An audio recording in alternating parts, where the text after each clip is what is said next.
Hello and welcome everyone. This video is both a plugin release video as well as a plugin coding tutorial and also a bit of a follow-up video on my last coding stream in which I tried to make a new plugin and it didn't quite work out. So now I've actually finished it and it's also released now. You will see it in the description. It's called MIDIHold. It's another little MIDI utility plugin that doesn't have a GUI because it only has one parameter, and you know, it would only be distracting if stuff like that had a GUI. So the only parameter in it is MPE enabled or disabled. If it's enabled, then it will consider different MIDI input channels so that you can use it polyphonically, and if it's disabled, then this plugin is just meant to monophonically remove all the pauses in the MIDI signal. So like here where you have like a synthesizer line and it will have a lot of pauses because it was played naturally or edited to be natural. And yeah, you might just want to use this MIDI input directly for your vocoders or anything like that. You want it to be a continuous signal. Yeah, that's what this plugin is meant for. And you can see me slowly zooming out as the screen makes more space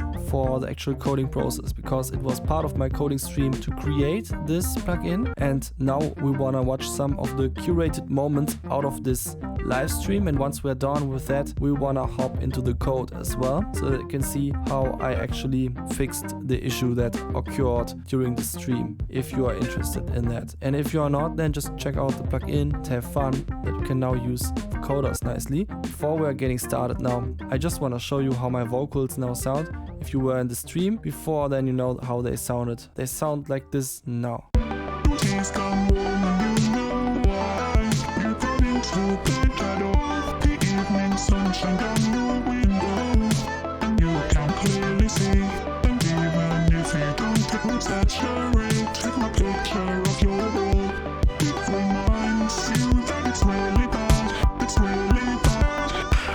Alright, let's get started. So maybe that's a good moment to check out this project, this track that is totally unique.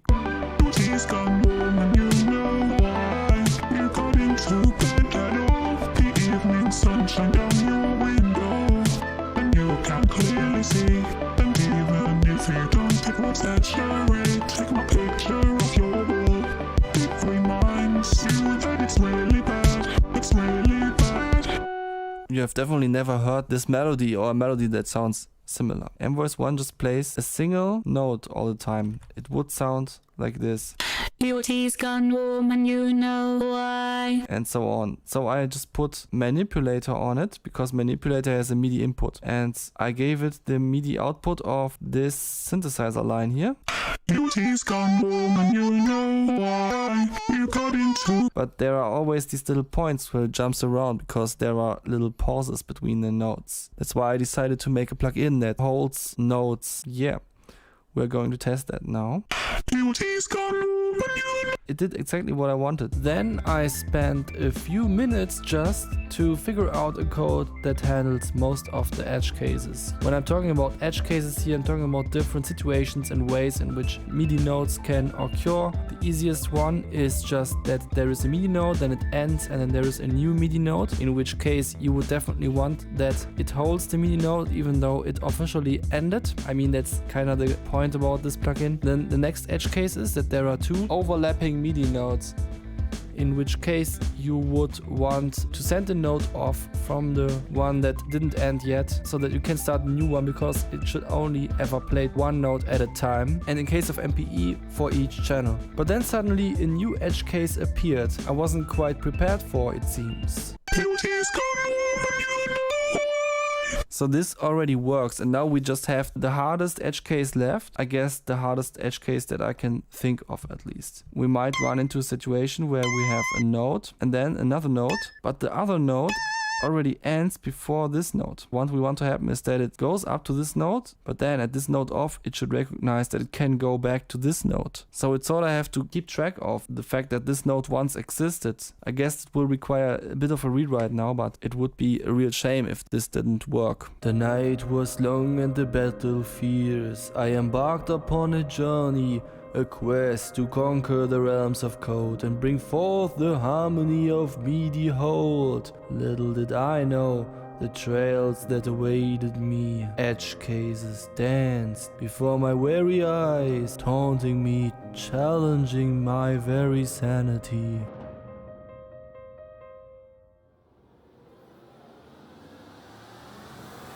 But I would not be deterred, no, I would confront them head on, armed with my knowledge and resolve. The battle raged on, minutes turning into hours and hours into eternity. The complexity of the problem grew, entangling my thoughts in a web of confusion. I fought against the tides of despair, desperately grasping for a glimmer of understanding. What?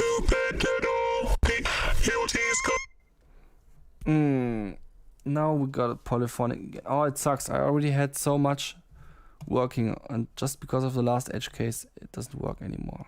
No, how could this be? The code that once stood proud, a beacon of functionality, now lay shattered and broken before me. Doubt crept into my mind, poisoning my confidence, and I pushed the boundaries too far. Had I reached the limits of my abilities? And then, as the morning sun bathed the world in a golden glow, clarity struck me like a lightning bolt. The pieces of the puzzle fell into place, one by one, and I could see the path forward. The edge case, once a menacing beast, revealed its secrets to me. I rewrote the code, stitch by stitch, weaving a tapestry of functionality and elegance. The MIDIHold plugin would not elude me, for I had risen from the ashes of my own self-doubt. I had conquered the unconquerable. The struggle, though immense, has made me strong. Through the darkest nights and the fiercest battles, I had emerged victorious.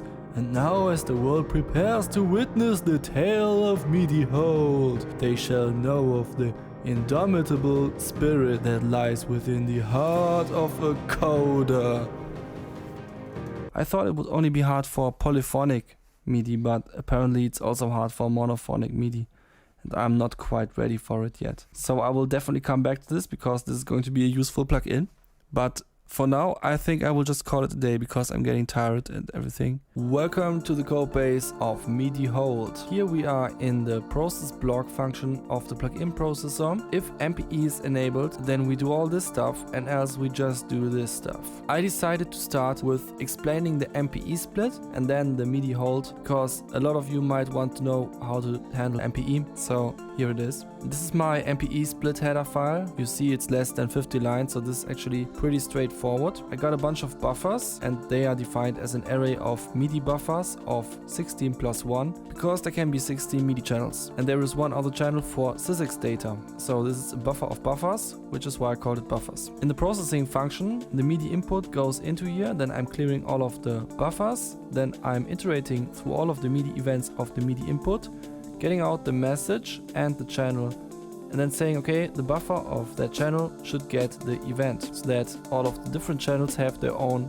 MIDI buffer. A little thing to note here is the description of getChannel, which says that it returns a value between 1 or 16, except if it's a sysex message, in which case it will return 0. So the 0th buffer is actually not a MIDI channel, but it's just sysex data. So you can imagine the input MIDI, when it's being swapped, just contains the sysex data that was left over. In most cases it will just be an empty MIDI buffer. Now it should probably make more sense what you can see here. If MPE is enabled, then the MPE split processes the MIDI data. So at this point MIDI just has the sysex data in it. Then I'm looping from 0 to 16. I'm getting the MIDIHold object of this MIDI channel. If MPE is not enabled, I'm just using the 0th MIDIHold object at all times. But if MPE is enabled, then each channel has its own MIDIHold object. That way I avoided having to deal with MPE inside of the MIDIHold object, could outsource this job to the MPE split. So now I'm getting the MPE buffer out of my MPE split object, and then I'm putting that into the MIDIHold with my synthesize MIDI method, which synthesizes the new MIDI into its own little buffer, which is the hold buffer. And then I'm saying, okay, add whatever the hold buffer contains to the MIDI events. So then one by one, the MIDI buffer gets back its values that it had at the start, but in a modified way with MIDIHold. And now you probably want to know how you should synthesize MIDI in order to get this parallel process thing to work, and like what to do in general when you want to MIDIHold. So that's what I'm going to talk about next. In this header file, I made all of the MIDIHold stuff, and I just started by defining what a voice should be, which is something that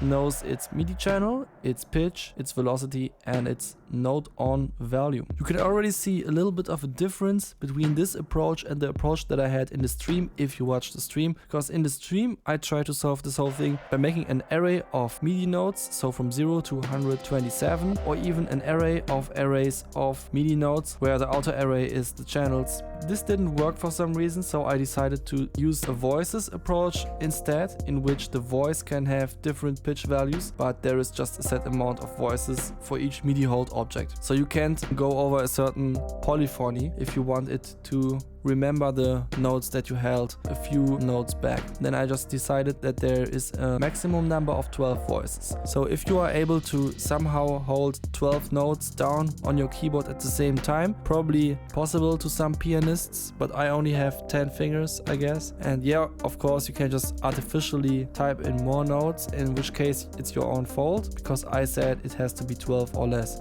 Voices. This voices struct is basically just a wrapper around my voice array. Well, it does have quite a lot of functionality, which I go through soon. But first of all, I want to give you a basic overview. And then there is the MIDIHold object. It just has the voices, its MIDI buffer, and it knows if we're currently playing back. The playback state, you get it from the playhead, which looks like this in process block. So what do you have to do if you want to make a MIDIHold plugin? I basically wrote two processing functions here, and the most important one is synthesize MIDI. You have seen it before. It's the one that is being used in the MPE section. It does the following thing. First of all, it clears out its MIDI buffer, and then it says, okay, if we are currently stopping playback, then we want to clear out all of the voices, just in case that we have like stuck notes or anything like that. And then we are looping through all of the MIDI notes, getting the message out of it, and then say, okay, if it's a note on, then we want to call the voices note on function. If it's a note off, we want to call the voices note off function, and else we just want to add the event. The difference between synthesize MIDI and the normal operator processing function is that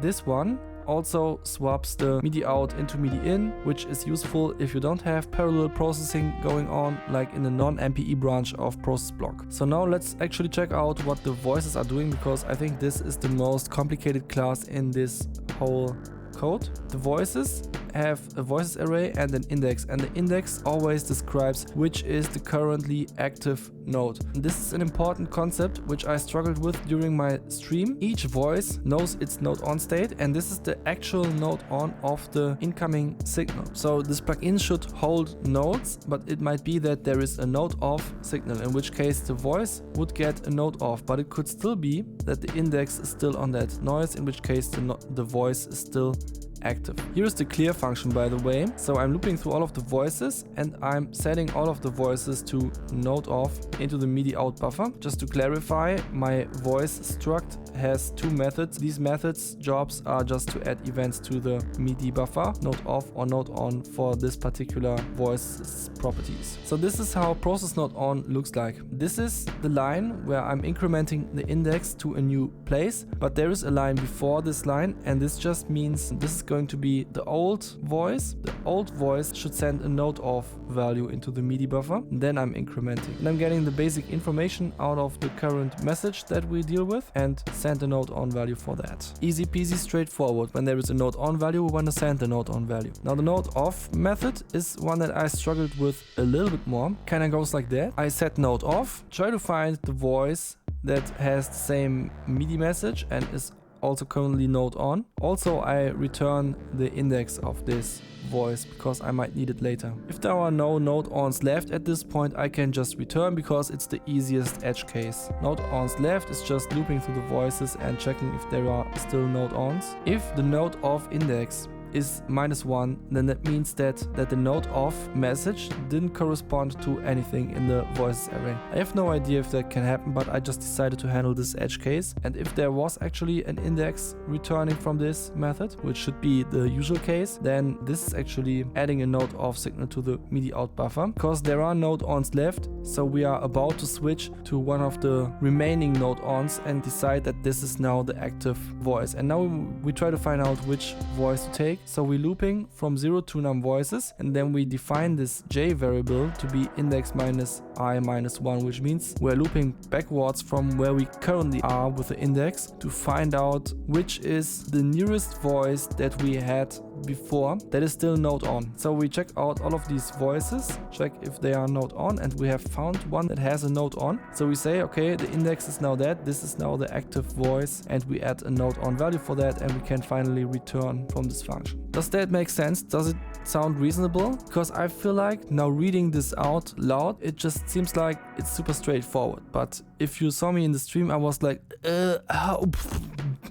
but then I maybe, and you know, that's just sometimes how coding is. When you're trying to figure something out and you don't have immediately the best idea how to approach it, then it can look so complicated, and in the end it's just boom, super clear and straightforward. Here's my to-do list. I was thinking about adding glide, but I think I will not do that, so just ignore this. Okay, I want to show you one other thing, which is the test project that I actually set up for this. In the stream, I used my song that you heard earlier for that, but that kind of caused some problems because it was such a complicated project already. The plugin sandboxing feature of Bitwig didn't function correctly. Made the experience now multiple times when using Bitwig as a debugger that you have to keep your projects extremely simple for the sandboxing to work, and I did that here by just making a single synthesizer track that just plays a bit of synth 1. It plays a bunch of different notes that just highlight certain edge cases, at the end even something polyphonic. And then there is this other track which receives the note from this synth 1 track. Then of course it has an instance of MIDIHold, which is currently set to MPE enabled. Then there is a channel filter that is currently deactivated, an instance of mvoice1 which just plays the same lyrics all the time, and of course manipulator again, so that I can test if the MIDI inputs actually do something reasonable. Let's check out this first block of MIDI data. Generic lyrics, generic lyrics, generic lyrics, generic lyrics, generic lyrics. So here you can see different edge cases that are tested. Like the first one is like the simplest one. You have a note off signal, but you want it to extend to the next note. Well, it does that. This one tests multiple things. I played around a little bit with it. This one is not part of the test actually. The goal of this thing was basically that one note is longer than the next one. They are overlapping and it should still go down to this one and not make any trouble. Interestingly, I had some bugs to fix at the start because there are two note offs at the same time and that caused some trouble. Now here's the next test. This test is like just checking if it still works when there are multiple notes overlapping and even multiple ones sending note off and then still one note on being left. This one is a similar test. It just checks if all of these overlapping notes work when they are sequentially come in and go back in the same way. And this is a non-sequential sequence. So all this works, and now let's go on to the MPE tests. MPE tests sound like this. Generic lyrics, generic lyrics. And I can say that both of these work, even though this one looks a little bit like it doesn't. But it's not because of my plugin. So let's look at the first test first. So when you are clicking on notes here in Bitwig, then you can see to which channel they belong. And I wish I knew how to color code this to different colors, like every channel gets its own color. I think Bitwig has a feature like that, but I forgot where it is. But basically, there are certain things here that belong to certain channels. Here we have channel 2. That's channel 3 already. So this is all channel 3, this is channel 2, and this is channel 1. We can listen to that because manipulator can play polyphonically. And now we can use the channel filter to only listen to channel 1. Generic lyrics. Now only channel 2. Generic lyrics. And now only channel 3. Generic lyrics. And all of them. Generic lyrics. Nice. So we can see that this works. Now the last MPE test was to check if the pitch bends work. So I made this little thing where there are just 2 notes and one of them is channel 2, the other one is channel 1, and they bend up to different notes. Generic lyrics. This doesn't work, but I'm not sure, but I think the reason for that is because Manipulator just doesn't support MPE. At least I couldn't see an MPE feature in this plugin, so I guess that must be the reason. Unfortunately, I can't test if this works now because of that, but I wouldn't see a reason why it wouldn't work, so I suppose that my plugin is now finished. If it's not, then please let me know. Alright everyone, enough of this video. Making little MIDI utility tools is pretty cool, and I'm a little bit surprised that there is so much stuff that I can still add to this little world of musical creation that no one before me has written yet. But yeah, I'm pretty happy that I can be the one